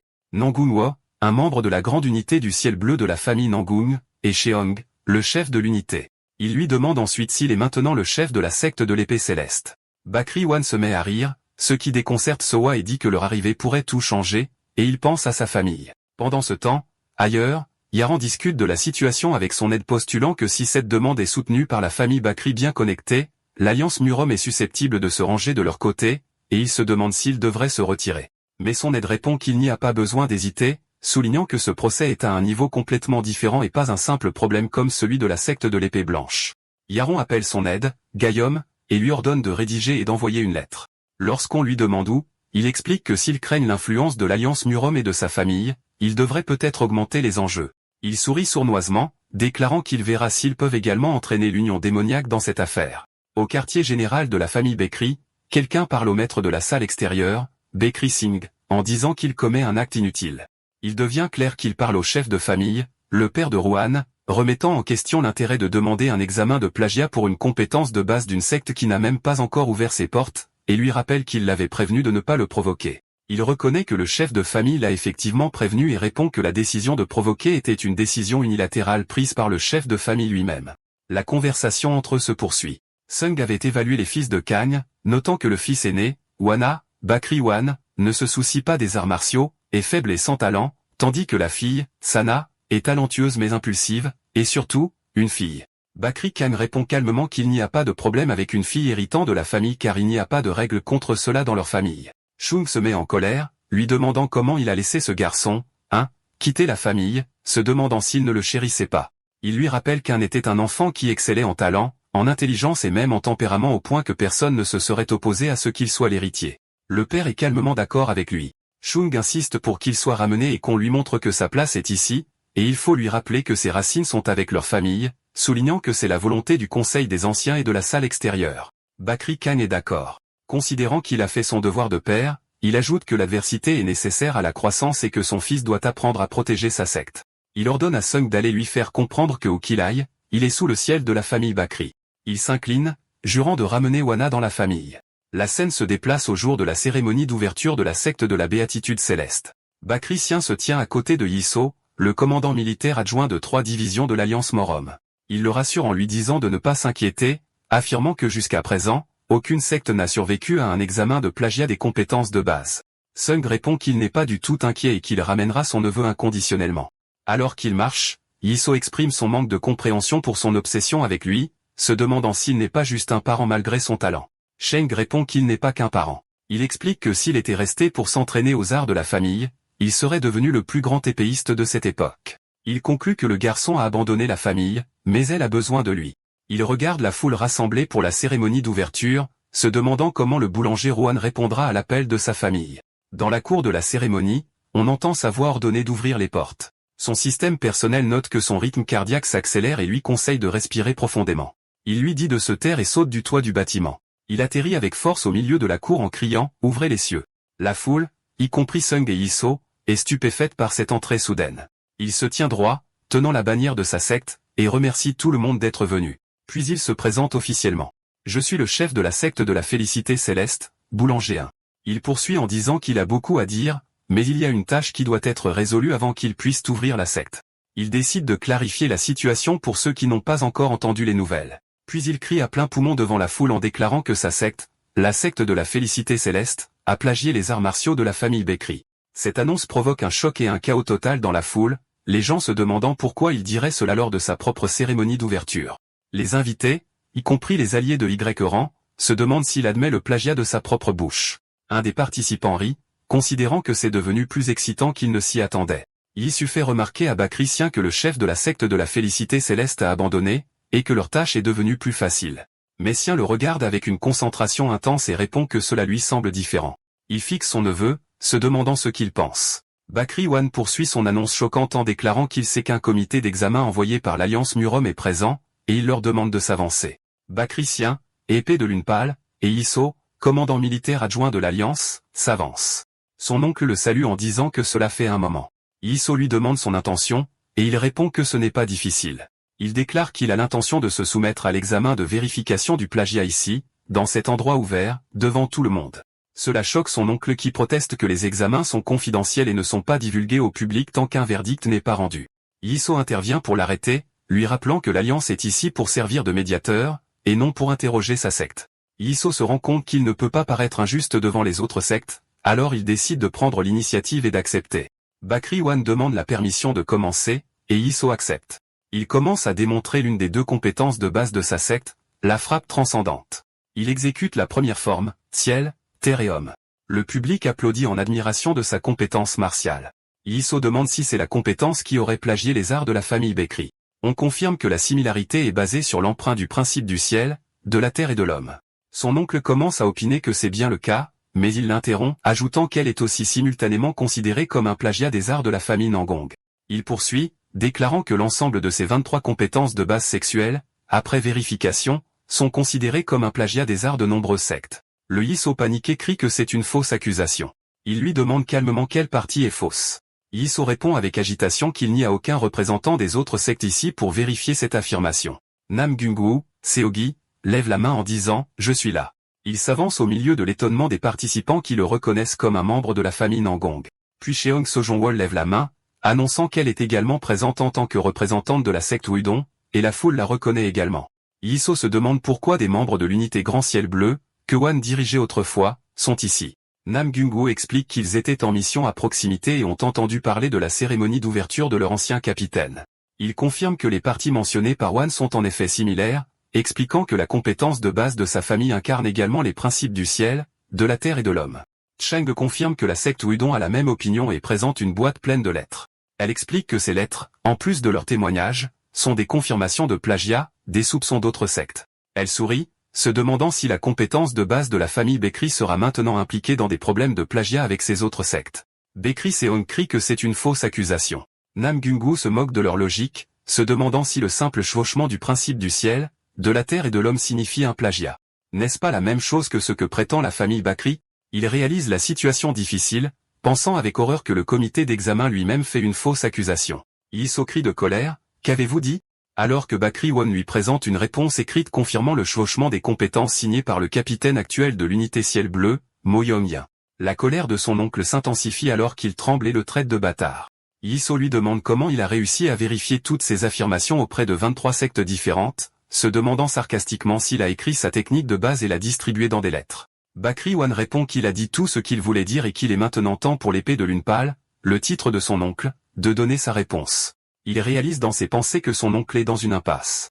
Au moment où il admettra un plagiat de sa part, la technique de base de sa propre famille sera impliquée dans un litige de plagiat avec 23 autres sectes. Il se demande si son oncle prendra vraiment le risque d'aller de l'avant. Sung, tremblant de rage, lui demande si c'est tout ce qu'il a. Il explose de colère et se précipite avec son épée pour l'attaquer. Ses deux disciples, Nam Gung-woo et Cheong, crient en l'appelant maître. Il les empêche de s'approcher. Il bloque l'attaque de son oncle et leur dit que ce sont des affaires personnelles. Il l'accuse de lui en vouloir toujours et de continuer à en vouloir à la famille. Il lui répond en criant que c'est son oncle qui lui en veut. Il poursuit son accusation, se demandant s'il essaie de détruire leur famille parce qu'ils ne se sont pas vengés de sa mère. Il ajoute qu'il comprend s'il les considère comme une famille pathétique pour ne pas avoir été capable de protéger sa mère. Mais s'il essaie de détruire la famille à cause de cela, alors lui, Sung, le fera. Il lance une contre-attaque qui surpasse son oncle. Ce dernier recule sous la force de l'impact, crachant du sang. Il se tient au-dessus de lui, affirmant qu'il n'a pas l'intention de nier sa lignée. Il admet qu'il serait un menteur s'il disait qu'il n'en veut pas à son oncle, mais il a laissé tomber la plupart de ce ressentiment maintenant. Il lui demande avec colère pourquoi il ne revient pas alors. Il explique qu'en tant que chef de secte, il doit devenir plus fort par lui-même et qu'il est maintenant différent de la personne qui s'est enfuie de la famille principale. Il lui demande combien de temps il pense qu'il durera, l'avertissant que les petites sectes comme la sienne ne sont rien si la famille principale décide de faire pression sur lui. Il répond qu'il est prêt à une confrontation à tout moment. Juste comme cette fois, il se souvient d'un souvenir de son enfance, s'entraînant avec son oncle et l'appelant oncle.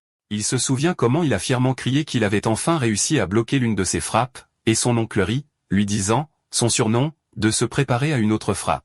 De retour au présent, il s'adresse à son oncle allongé sur le sol, lui disant qu'en tant que chef de la secte de la joie céleste, sa technique de base et ses arts martiaux ne sont plagiés d'aucune autre secte. Puis il ajoute, en tant que son neveu de la famille Baekri, qu'il lui demande d'attendre encore un peu, jurant qu'il révélera tout un jour.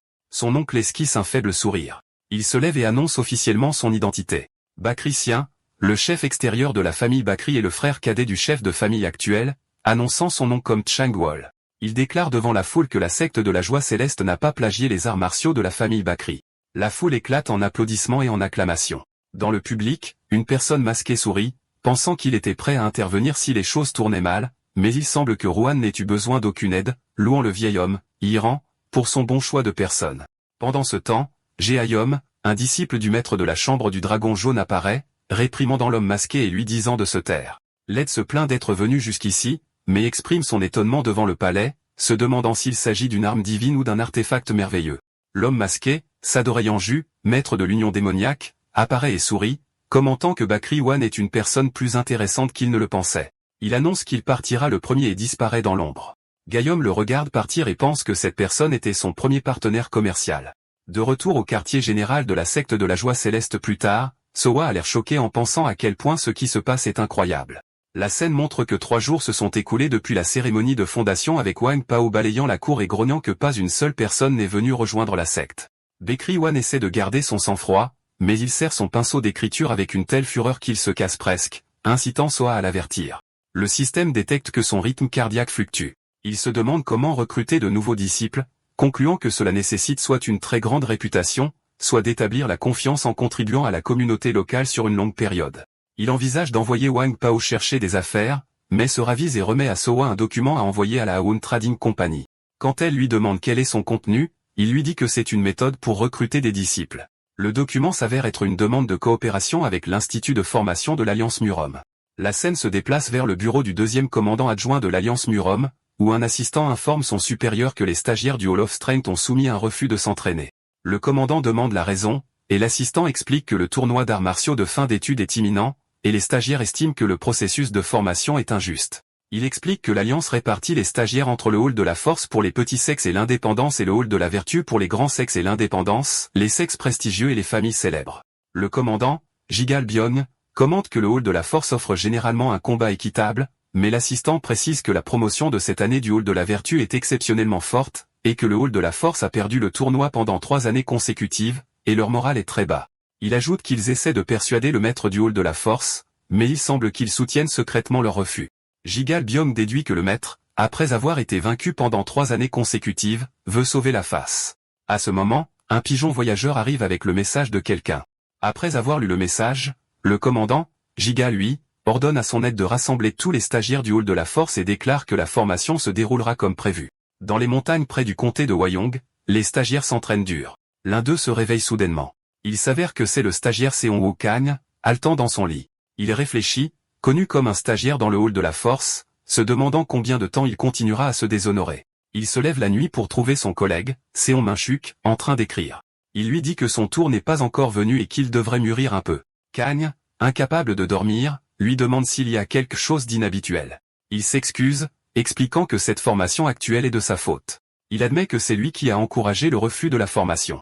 Il pense que l'Alliance a considéré cela comme un défi et les a envoyés en guise de punition dans une secte inconnue, la secte de la boulangerie. Son collègue répond que cela n'a pas d'importance, suggérant que s'ils ne font pas confiance à la secte, ils peuvent simplement faire pression sur son chef, jusqu'à ce qu'il respecte leur opinion dans une certaine mesure. Il note qu'il est temps pour le changement de garde et lui dit d'aller dormir. Soudain, il sursaute et se met en alerte, et Chuck crie, « Qui est là ?»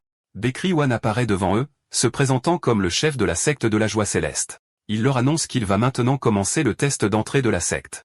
Il explique que la règle est simple. Il leur dit que tout ce qu'ils ont à faire est de réussir à franchir le seuil de sa secte, l'entrée du bâtiment. En entendant cela, Kang crie aux autres membres du hall de la force de se préparer au combat. L'un se précipite pour l'attaquer, le maîtrisant d'un seul coup rapide, laissant Chuck dans un état de choc.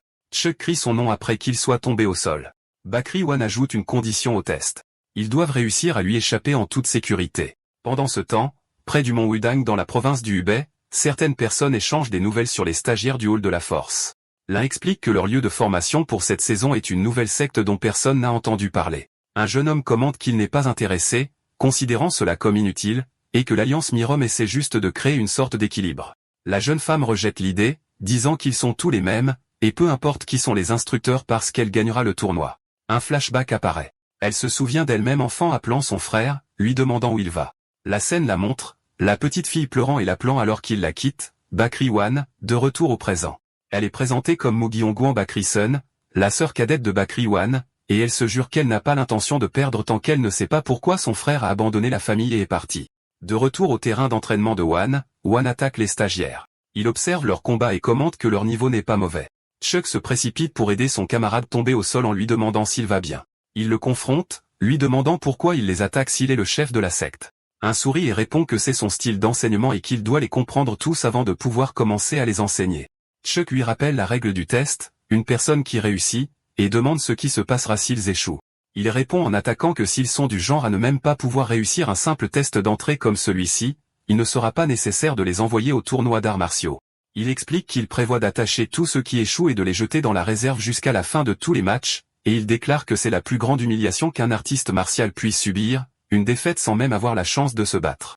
Chuck crie et lui demande d'attendre. Alors que l'attaque continue, Kang apparaît soudainement devant lui et bloque son attaque. Le stagiaire, Seoman Chuck, sourit et lui demande hardiment si le vaincre ici serait considéré comme la réussite du test d'entrée. Bakri One accepte le défi et leur dit d'attaquer. Ils attaquent ensemble, et il commente que c'est une bonne décision. La scène montre un affrontement violent, et ils crient de douleur. Il explique que leur décision aurait été bonne si ce n'était du fait que leur adversaire est lui. Kang est montré dans un état de choc. Il se tient devant les stagiaires qu'il a facilement vaincus en taille. Il se moque d'eux, se demandant où est passé leur esprit initial et comment ils ont pu être déconcertés par un simple revers. Le stagiaire, Xiang Gang, se relève et attaque à nouveau, ce à quoi Rohan commente, bien. Il analyse son attaque, notant que malgré son esprit combatif, ses mouvements semblent un peu raides. Yoon se précipite derrière lui et essaie de le surprendre avec une attaque soudaine. Il bouge rapidement, visant sa jambe vers elle, mais s'arrête juste avant de la décapiter. Il remarque que Seoman Chuck évalue rapidement la situation et semble avoir été témoin de vrais combats. Il bloque les attaques et pense qu'ils sont tous extrêmement tendus à cause de la panique. Il assène un puissant contre-coup à Chuck, le faisant hurler de douleur. Il conclut qu'ils ne parviennent absolument pas à profiter de leur supériorité numérique. Il s'adresse à Xiong Gang, soulignant l'hésitation dans ses mouvements, et lui demande sarcastiquement s'il a peur de lui faire mal. Il ajoute moqueusement, comment pourrait-il lui faire mal avec ce niveau de compétence pathétique? Mais pense en lui-même que ces trois-là, Kang, Chuck et Yoon, sont les plus importants. Il décide de les provoquer un peu. Il exprime sa profonde déception envers eux et la façon dont ils se sont transformés en une foule désorganisée juste en affrontant un adversaire inattendu. Il leur dit que les rumeurs selon lesquelles le défaitisme les contrôle semblent être vraies, ce qui met Kang en colère. Sciemment Chuck lui parle. Il élabore un plan et lui dit de s'occuper de la défense. Il pense que Won adapte délibérément son niveau au leur et que tous les trois, avec Dan Ryun, peuvent définitivement créer une ouverture. Il précise dans le plan que lorsque Kang verra l'ouverture, il chargera, et Dan Ryun devra achever. L'un remarque qu'ils ont enfin décidé de devenir sérieux, mais commente qu'ils sont trop lents et se précipitent pour les attaquer. Il attaque, et Seong Gang est montré dans une posture défensive choquée. Il lui donne un puissant coup de pied, l'envoyant voler. Les autres profitent de sa distraction, s'approchant rapidement de deux directions différentes, et il se tient au milieu pendant qu'ils sont sous le choc. Il remarque que les stagiaires lancent une attaque coordonnée. Les deux, Chuck et Yoon, attaquent ensemble, mais il les bloque facilement, les envoyant voler avec un coup de pied circulaire, et ils hurlent de douleur. Ils sont jetés au sol. Kang crie de colère, réalisant que leur plus grande erreur face à un maître est la familiarité, c'est-à-dire supposer que le maître n'attaquera pas sérieusement. Il le confirme, l'attrapant, et les traite d'optimiste naïf pour avoir cru qu'il n'utiliserait pas toute sa force. Il le jette au sol, exprimant sa déception et qu'il attendait un peu de talent de leur part. Il fait craquer ses doigts. Il déclare que c'est fini et que c'est malheureux, mais une promesse est une promesse, faisant référence à leur emprisonnement. Soudain, Xiong Kang attaque Bakri One avec une aura d'énergie rouge, la technique de l'épée de sang, le surprenant. Il bloque l'attaque, notant que cet art martial est familier et inattendu. Il reconnaît la technique comme appartenant à la faction non orthodoxe et plus précisément à Dae Ulgret Serpent Sword Yunso, Kang Pan, pensant qu'il a risqué sa vie pour réussir cette formation. Il lui ordonne de lui montrer toute sa puissance. Il attaque férocement. Il bloque la frappe puissante et ressent un engourdissement dans ses mains. Il regarde avec étonnement, pensant, ce gamin, et réalisant son incroyable talent. Il commence à rire, et son système annonce que son niveau d'excitation a augmenté pour la première fois depuis un certain temps. Il pense en lui-même avec enthousiasme, je veux ce garçon. Puis il rit à haute voix, se moquant de lui en lui demandant si c'est tout ce qu'il a. Il se réveille, haletant. Il se retrouve dans un lit à l'intérieur d'une pièce, se demandant où il est, et si c'est le quartier général de la secte du bonheur céleste. Il réalise qu'il s'est surmené hier et s'est effondré. Quelqu'un nommé Wan Jin entre et demande si le maître Xiang Gang est réveillé. Il le reconnaît. Il panique intérieurement, réalisant qu'il a utilisé la technique de l'épée de sang de la faction non orthodoxe devant lui et craint qu'il n'ait remarqué qu'il vient de la faction non orthodoxe. Il continue de paniquer, pensant que c'est mauvais et qu'il pourrait être exécuté comme espion avant de pouvoir avoir son duel attendu avec l'école martiale de Muliang. Wan Jin lui dit qu'il est temps pour l'assembler et qu'il devrait y aller, et il accepte nerveusement. Il se demande pourquoi Wan Jin n'en a pas parlé et si le chef de la secte n'a rien remarqué. Mais il se souvient que son expression était étrange quand il l'a regardé. Il est sûr qu'il a remarqué et a même reconnu son énergie d'épée et a mentionné le nom de son maître, grande épée de catastrophe. Il continue de marcher dans la confusion, se demandant pourquoi le chef de la secte ne l'a pas dénoncé comme un espion de la faction non orthodoxe alors qu'il en était capable. Il continue de réfléchir, essayant de comprendre ce qu'il planifie. Quand ils arrivent au terrain d'entraînement, il les accueille avec un sourire mystérieux. La scène montre Kang le regardant sous le choc alors que ses craintes qu'ils connaissent son secret sont confirmées. Il leur annonce qu'ils ont tous réussi le premier test, notant que 5 sur 15 ont réussi, ce qui est plus qu'il ne l'avait prévu. Il est choqué et réalise qu'il ne reste que leur groupe. Les 5 stagiaires qui ont réussi sont montrés, Orion, Dan Rion, Wonjin, Seon Munchuk, et le dernier stagiaire apparaît, Seon Wogang Kang. Baek Rion explique la prochaine étape de leur formation. Pendant les 15 prochains jours, chacun d'eux s'entraînera avec les disciples de son sexe une fois par jour, et ils devront utiliser le reste de leur temps pour étudier et affiner leur technique. Puis il ordonne à sa disciple, Soa, de distribuer les outils. Elle le donne à leurs collègues, confirmant que c'est l'arme qu'il utilise. Elle porte un ensemble d'armes en bois et demande à chacun d'en prendre une. Puis elle se présente, leur disant qu'elle sera leur partenaire d'entraînement pendant la formation, comme l'a ordonné le chef de la secte. Il le confirme et leur demande de se présenter et de s'entendre. Wang Pao, le deuxième disciple, se présente maladroitement. Xian Munchuk l'interrompt, disant que les présentations sont une perte de temps et suggère qu'il commence d'abord les entraînements d'aujourd'hui. Soa accepte avec enthousiasme, suggérant qu'ils se battent à 5 contre 2, les 5 contre elle et Wang Paul pour gagner du temps. Ils sont stupéfaits par cette proposition. Étonnamment, Wang Paul accepte l'idée. Bakri Wan sourit fièrement, commentant en lui-même qu'il est fier de Soa, et il est également d'accord. Chuck commente sarcastiquement leur excès de confiance. Il décide qu'il s'en chargera lui-même et demande à ses 4 collègues de simplement regarder. Il déclare le début de l'entraînement en pensant qu'ils ont peut-être perdu contre l'école martiale de Mugyong pendant 3 ans, mais qu'ils ne seront pas vaincus par une secte inconnue. Il se précipite vers Soa en déclarant qu'il va en finir rapidement, mais elle bloque sa lance. Il continue son attaque en déclarant qu'il n'en a pas encore fini. Il lance une série de frappes rapides, croyant que le prochain coup sera décisif. Soudain, son trait unique, l'esprit clair, s'active, ce qui le surprend lorsqu'elle saisit sa lance. Elle libère une aura d'Aryin froid, faisant geler sa lance alors qu'il hurle sous le choc. Elle l'avertit avec un sourire que sa frappe fera un peu mal. Elle se précipite avec sa puissante attaque glaciale. Xian Wukang crie son nom en voyant l'attaque. Après sa défaite, elle invite le reste des stagiaires à l'attaquer ensemble. Le moine, Wanjin, se précipite en criant que son nom est Wanjin, pas le reste, mais elle bloque son attaque. Il est impressionné par son excellente posture défensive et loue son entraînement acharné. Elle le remercie timidement, mais il l'avertit que le prochain coup ne sera pas facile. Il attaque, mais Wang Paul intervient soudainement pour bloquer la frappe, surprenant Soa. Il sourit et déclare que son tour est venu. La scène le montre attaquant Wanjin, mais quelqu'un intervient et retient sa main avec un fouet. Ryan reconnaît leur force et déclare qu'à partir de maintenant, ils attaqueront tous de toute leur force. Les 5 se précipitent ensemble pour les attaquer, mais ils parviennent à bloquer toutes leurs attaques coordonnées. Seon Wukang crie de colère, ne croyant pas qu'ils luttent contre une secte inconnue. Soa remarque avec choc que Wang Pal est blessé au bras par l'attaque de Kang. La scène le montre en train de crier, utilisant sa force physique pour tirer le fouet de Ryan. Il la tire avec force avec le fouet, et ses camarades crient, inquiets pour elle. Il la jette avec force vers Kang, et les deux tombent vaincus. Après que 4 d'entre eux aient été vaincus, Soa s'adresse à Orion, qui est resté seul, et lui dit que le combat est déjà décidé. Elle lui demande si elle veut toujours continuer. Elle regarde ses collègues vaincus et réalise avec choc qu'ils étaient 5, et qu'ils n'ont pas pu gagner. Bakri Wan sourit, déclarant qu'il semble que tout soit terminé. Puis il leur dit, à titre d'information supplémentaire, que Soa n'apprend les arts martiaux officiels que depuis 1 mois. Soa sourit et leur fait un clin d'œil alors qu'ils sont stupéfaits. Kang se demande quel type d'entraînement la rend si forte à cet âge. Il s'adresse à eux, leur disant qu'à partir de maintenant, ils doivent rechercher des techniques coordonnées que 2 ou plusieurs d'entre eux peuvent exécuter ensemble. Il leur rappelle que lorsqu'il était à l'école martiale Murian, ces tactiques étaient la clé de la victoire.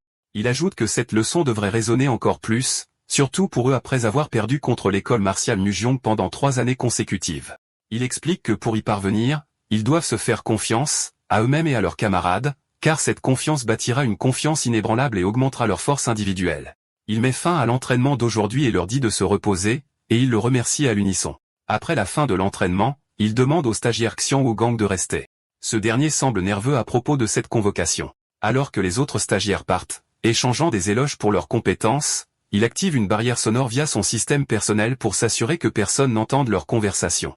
Il lui sourit, notant qu'il est devenu vif d'esprit parce qu'il a réalisé la raison de sa convocation, tandis que Wogang a l'air confus. Il lui dit qu'ils vont continuer leur conversation d'hier. Il le confronte entouré d'une aura bleue révélant directement sa connaissance de sa véritable identité. Il lui demande pourquoi le jeune chef de la secte de l'épée de sang et l'un des piliers de la faction non orthodoxe prétend être un disciple à l'école martiale Murian. Il exige une explication appropriée et l'avertit des conséquences s'il n'en fournit pas une. Il répète sa question sèchement, ce qui le terrifie. L'homme tremblant pense à s'échapper. Il anticipe ce mouvement et l'arrête d'un mouvement rapide. Il lui dit froidement que l'option de s'échapper n'existe pas pour lui. Il exige une réponse pour la dernière fois sur la raison pour laquelle il est ici. Un retour en arrière sur les événements d'il y a 5 ans, lorsque la secte de l'épée de sang a commencé. La scène montre Wu-Gang réprimandé par son maître pour avoir cassé le bras d'un adversaire sans défense.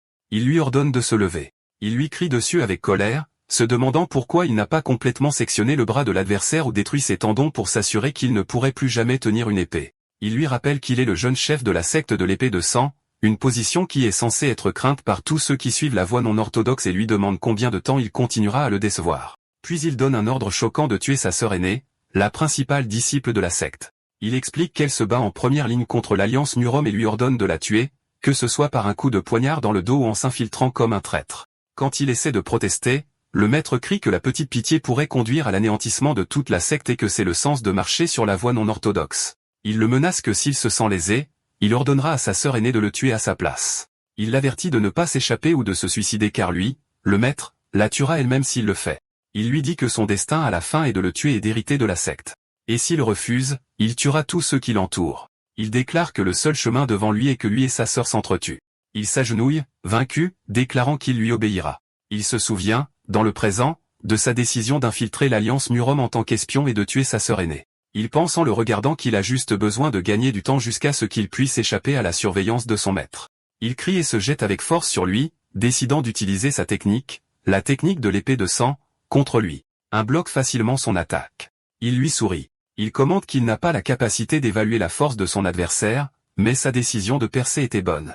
Il lui demande de montrer sa vraie force. Il lui crie dessus en demandant « Qu'est-ce que tu veux faire de moi ?» Il poursuit sa confrontation avec lui disant qu'il est venu ici pour s'entraîner et qu'il ne peut pas montrer sa vraie force en utilisant les arts de la voie orthodoxe. Il l'exhorte à prouver sa valeur, notant que libérer son vrai pouvoir rendra son prochain duel avec l'école martiale Mujong beaucoup plus facile. Il réalise que ce combat est d'un niveau complètement différent du test d'entrée. Il ressent le danger, pensant que s'il baisse sa garde un instant, il mourra. Il charge en criant en utilisant la technique de l'épée de sang rouge. Un bloc l'attaque, commentant que c'est mieux que d'utiliser des techniques orthodoxes à moitié. Il lui dit avec un sourire qu'il n'a jamais été fait pour les arts de la voie non orthodoxe parce que sa nature ne s'aligne pas avec elle. Il lui demande avec colère ce qu'il veut dire. Il explique que les techniques de l'épée meurtrière exigent d'être prêt à abattre n'importe quoi sur son chemin, et cela ne lui convient pas. Il crie, se demandant ce qu'il sait de lui, et se souvient des paroles de son maître sur ce que signifie marcher sur la voie non orthodoxe. Il poursuit son évaluation, soulignant que son épée hésite et manque d'esprit combatif. Il lui crie dessus d'arrêter d'agir comme s'il le connaissait. Il le frappe, lui disant qu'il essaie de cacher son vrai moi, mais son épée le trahit. Il lui demande, alors qu'il est agenouillé, quelle est la vérité qu'il recherche. Il crie avec colère, se demandant si cela a de l'importance dans un monde où tout le monde tue ou est tué. Il répond en lui demandant pourquoi il porte une épée. Il hésite puis crie, « Je porte l'épée pour ». Puis un violent affrontement d'énergie se produit. Il tombe à genoux, épuisé. Il répond, « Je porte l'épée parce que j'ai une raison de devenir plus fort ». Il se souvient de son père, Seong Woo-young, qui n'était pas un grand artiste martial, mais un homme d'honneur qui s'est battu et est resté ferme sur le champ de bataille, même quand tous les autres ont fui et est resté fidèle à lui-même. Il admet que la mort de son père le remplit toujours de ressentiment, mais il ne pouvait rien faire à l'époque. Il avait compris que s'il agissait imprudemment, il mourrait aussi d'une mort insignifiante. C'est pourquoi il a décidé qu'il devait devenir plus fort et endurer tout ce qui arriverait. Mais il admet que dans son obsession pour la force, il est devenu connu comme le jeune chef de la secte de l'épée de sang, et non comme le fils de Seong Woo-young. Dans le présent, il lui demande s'il regrette ces jours-là. L'homme épuisé répond qu'il ne sait pas.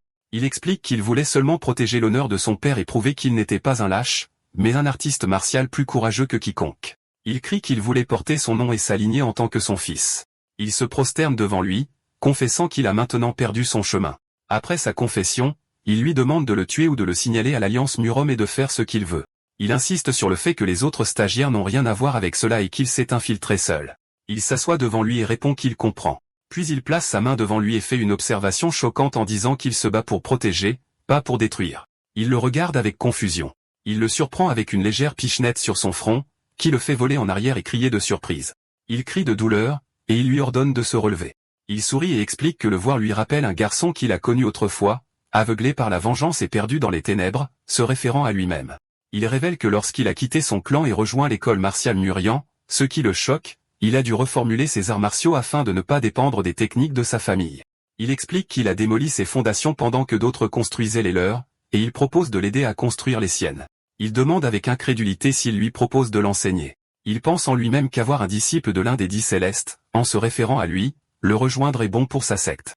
Puis il lui annonce son plan. Dans les 15 prochains jours, il démolira chaque technique qu'il connaît, et il doit complètement s'oublier lui-même. Il l'avertit que ce processus apportera une douleur immense et lui demande s'il le suivra malgré cela. Il lui demande s'il deviendra plus fort s'il le fait. Il sourit et le rassure en disant « Ne t'inquiète pas, c'est mon travail ». La scène se déplace au quartier général de l'Alliance Murom où deux fonctionnaires discutent de l'exceptionnelle génération actuelle de disciples de l'école martiale Mugian. L'un confirme que leurs résultats sont exceptionnels et que les chefs d'équipe sont déjà en compétition pour les recruter. Le premier fonctionnaire révèle que le chef de l'alliance de la faction non orthodoxe a proposé un pari concernant la prochaine compétition. Cette nouvelle surprend l'autre fonctionnaire, le saint de l'épée Ouijaok, l'un des 10 pics célestes de la Murom orthodoxe. Le fonctionnaire explique que le chef de la faction non orthodoxe parie sur l'école martiale Murian, l'école des stagiaires, pour gagner. S'il perd, il arrêtera toute expansion et agression pendant 1 an. Ouijaok pense que ce pari sur le côté le plus faible est une proposition qu'ils ne peuvent pas refuser car cela leur donnera le temps de se réorganiser. Ils décident d'augmenter les enjeux, déclarant qu'ils ne peuvent pas se permettre de perdre cette année. Ils annoncent leur nouvel instructeur pour le camp à venir et le meilleur talent de la secte Wudon, un diplômé de l'école Mugyong et la prochaine épée Wudon la plus forte. Cet instructeur est connu sous le titre de Flux Azur. Le nouvel instructeur pense au nom de Bakri Wan et à l'école martiale Murion, notant qu'il s'est écoulé beaucoup de temps. De retour dans sa secte, Soa s'effondre d'épuisement, se plaignant que les 2 combats quotidiens contre 5 sont un entraînement très dur pour eux. Il apparaît soudainement et demande s'ils sont déjà fatigués, puis annonce qu'il va leur donner une récompense. Il explique qu'une fois leur entraînement terminé, ils visiteront l'Alliance Murom pour assister au grand tournoi. Il leur parle d'un forgeron voisin qui a forgé son épée et leur présente un défi. S'ils gagnent plus de 8 combats sur 15, il les emmènera se faire fabriquer une arme sur mesure pour chacun d'eux. Cela excite à la fois Soa et Wangpal. Soa demande ce que signifie une arme sur mesure. Il explique que c'est une arme faite spécialement pour elle. Elle applaudit avec enthousiasme et déclare qu'elle y parviendra certainement. Le jour d'entraînement suivant, Ryan exprime son émerveillement, lui demandant comment elle a réussi à trouver une parade à un mouvement qu'elle lui a enseigné hier seulement. Soa répond que son mouvement d'il y a 2 jours était plus difficile. Wonjin note qu'elle est particulièrement énergique aujourd'hui. Seon Mashuk répond que, les stagiaires, ont également trouvé leur propre motivation. Seon Mashuk demande tranquillement à Wangpal si le chef de la secte est du genre à ne traiter gentiment que les personnes qu'il aime. Wangpal a l'air embarrassé alors que Wan apparaît en arrière-plan en attaquant Gang et répond nerveusement. La scène commence par une nuit éclairée par la lune montrant Bakri Wan avec le stagiaire, Xian Gang attaché à un grand rocher.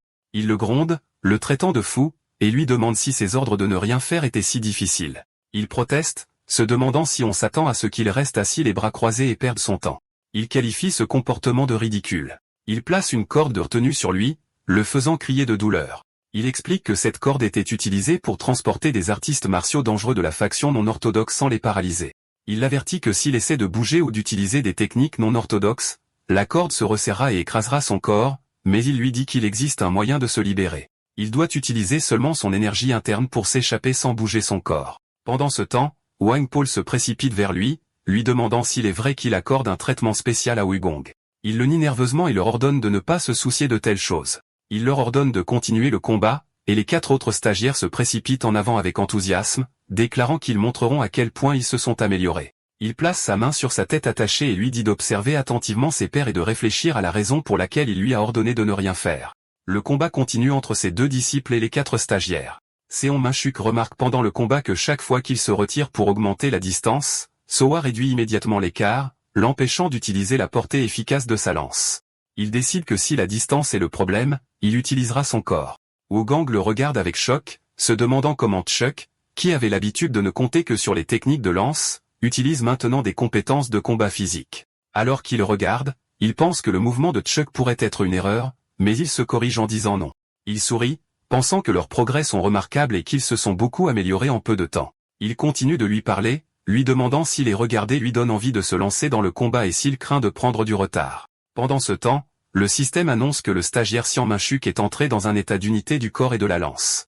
Chuck pense que s'il peut bouger comme un seul avec la lance et utiliser son corps comme la lance elle-même, alors Xian Gang crie soudainement, suppliant qu'on le libère de la corde, pleurant qu'il ne peut pas rester ici les bras croisés. Il lui ordonne de ne pas bouger. Il lui explique que s'il dégaine son épée maintenant, il ne pourra jamais atteindre l'état que Chuck a atteint.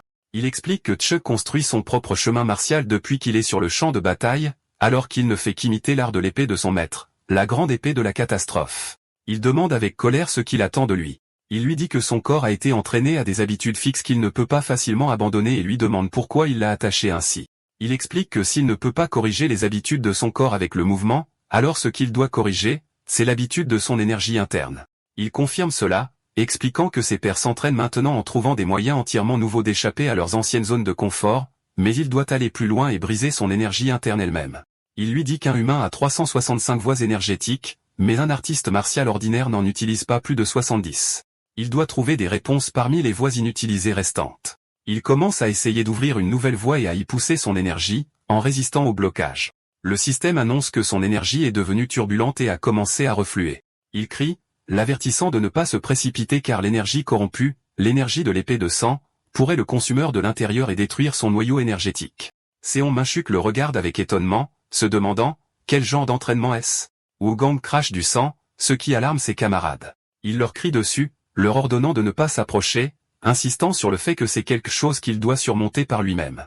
Il combat la douleur, refusant d'abandonner ou de retourner à ce passé horrible. Il se concentre, essayant de vider les anciennes voies et de purifier l'énergie corrompue, la repoussant.